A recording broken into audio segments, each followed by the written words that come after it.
ഈ വർഷം നമ്മൾ കേട്ട ഏറ്റവും പ്രധാനപ്പെട്ട വാർത്തകളിൽ ഒന്നാണ് മാൻഹോൾ അപകടം.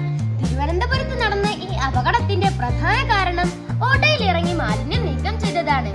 എന്നാൽ ഇത്തരം പ്രക്രിയയിലൂടെ അത് വൃത്തിയാക്കുന്നവന്റെ ജീവനും ആരോഗ്യത്തിനും യാതൊരു സുരക്ഷയും നൽകുന്നില്ല.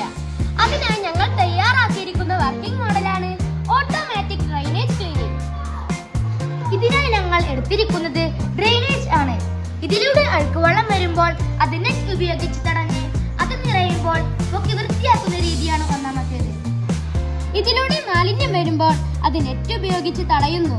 ശേഷം ബാക്കിയുള്ളവ ഇതിലൂടെ വരുമ്പോൾ അതും നെറ്റ് ഉപയോഗിച്ച് തടയുന്നു. ഇത് വെള്ളത്തിന്റെ ഒഴുക്കിന് യാതൊരു കേടുപാടും വരുത്തുന്നില്ല. ഇത് നിറയുമ്പോൾ ഇങ്ങനെ പൊക്കി മാറ്റി വേസ്റ്റ് പൊട്ടി മാറ്റി വീണ്ടും ഇങ്ങനെ വെക്കാവുന്നതാണ്. നമുക്കിനി അടുത്ത സിസ്റ്റം പരിചയപ്പെടാം. ഇതിൽ ഡ്രെയിനേജിൽ ഇറങ്ങാതെ അതിലെ വേസ്റ്റ് വെച്ചുകൊണ്ട് കറക്കി വേസ്റ്റ് വരുമ്പോൾ ശേഖരിക്കുന്ന രീതിയാണ്. ഇതിൽ മനുഷ്യന്റെ ആരോഗ്യത്തിന് യാതൊരു